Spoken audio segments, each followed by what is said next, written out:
Donc la saison de cerclage a commencé pour de vrai. Là, on passe du peigne, dans le fond, en poste, en prélevé. Tout de suite après le semis, 2 à 3 jours après avoir semé. Donc les grains de soya, de maïs ou de céréales, ils commencent à peine à germer. Donc là, on n'a pas trop de risque de briser ces germes-là.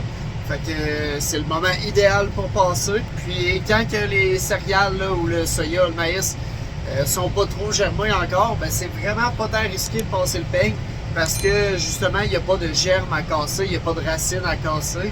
Donc là, c'est ça, c'est le fun dans ce temps-là. On passe, on travaille le premier pouce de sol, puis on sait qu'on fait une bonne job. C'est vraiment un outil efficace, c'est rapide à passer, c'est large comme outil, ça demande pas trop d'ajustement. Donc c'est vraiment un outil parfait là, pour faire un premier coup de cerclage.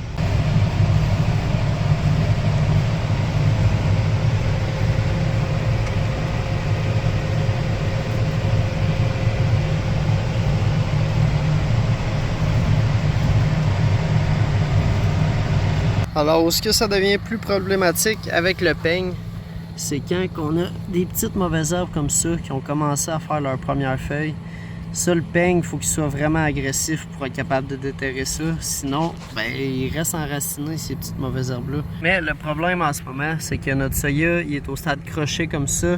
Puis, il est vraiment proche du bord du sol, là, je veux dire. Il y a peut-être un demi-pouce, là. À certains endroits, c'est même moins que ça. Puis ça, le peigne, là, aussitôt qu'il le frappe un petit peu, poup, ça casse extrêmement facilement.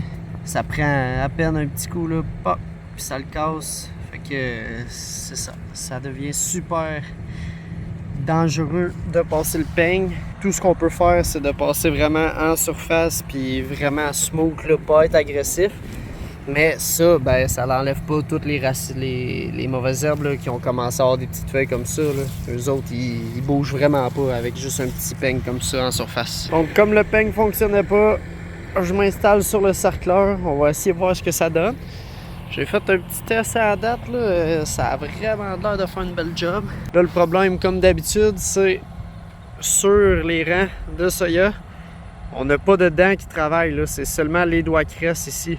Fait que les doigts cressent comme ça ici, là, ils se croisent directement sur le rang. Fait qu'ils viennent vraiment tout brasser la terre sur le rang. Donc même s'il reste de la mauvaise herbe là, dans le fond, au moins celle du dessus, elle va mourir demain dans la journée au soleil. Puis ce qui reste dans le fond, ça se fait renterrer avec de la nouvelle terre. Fait que ça va encore plus ralentir leur croissance. Puis le soya, lui, il se porte vraiment bien. On y touche pas pantoute, on y fait pas de dommages. C'est un peu risqué par contre parce que le tracteur et le cercleur ils bougent tout le temps un petit peu, même si on a le GPS. Normalement, on se fie au rang de soya en arrière, on le voit directement si le cercleur a accroché un rang puis si on est en train de tout couper. Mais là, je peux pas le voir, fait que ça, c'est sûr que c'est stressant un petit peu plus là, parce que, je veux dire, on peut pas savoir si on est en train de tout arracher les rangs ou pas. Fait que je vais faire un bout, puis on va voir ce que ça donne. Puis on va voir dans une semaine et demie là, si je vais tout faucher le champ ou s'il reste encore du soya. Regardez ici, là, on le voit assez bien, le soya il passe vraiment à côté des dents. Donc c'est ça, ça passe proche, mais il y a quand même un jeu là, d'à peu près un demi-pouce, 3/4 de pouce. Puis là-dedans semble passer aussi un petit peu plus haut que les rangs de soya. Fait que tu sais, on a quand même une marge de manœuvre. On voit vraiment les doigts cresse en action. Fait que il pitch la terre, là, ça fait quasiment l'effet d'un peigne. Dans le fond, là, ça brosse assez la terre.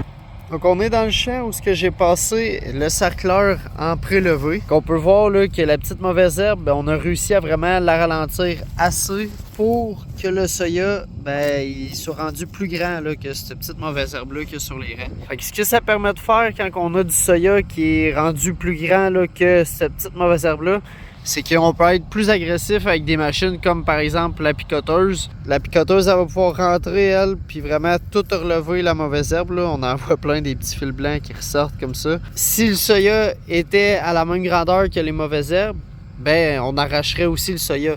Mais là, comme il est plus grand, puis qu'il est plus enraciné, qui est vraiment plus établi là, dans le sol, on arrache les mauvaises herbes avant d'arracher le soya. Si on regarde de plus près, là, la picoteuse, c'est vraiment toutes des petites cuillères comme ça. Là. Fait que quand ça passe dans le sol, zoup, ça relève toutes les petites mauvaises herbes. Comme ici, on voit tous les fils blancs que ça arrache.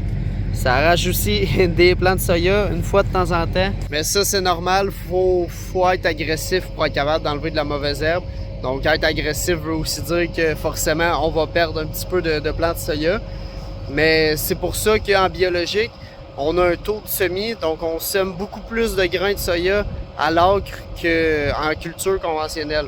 Fait que ça, ce que ça nous permet de faire, ça nous donne dans le fond une marge de manœuvre quand on arrive pour faire les cerclages. On peut se permettre d'en perdre des plants parce qu'on a semé pas mal plus de population à l'acre que ce qu'on a réellement de besoin. Là.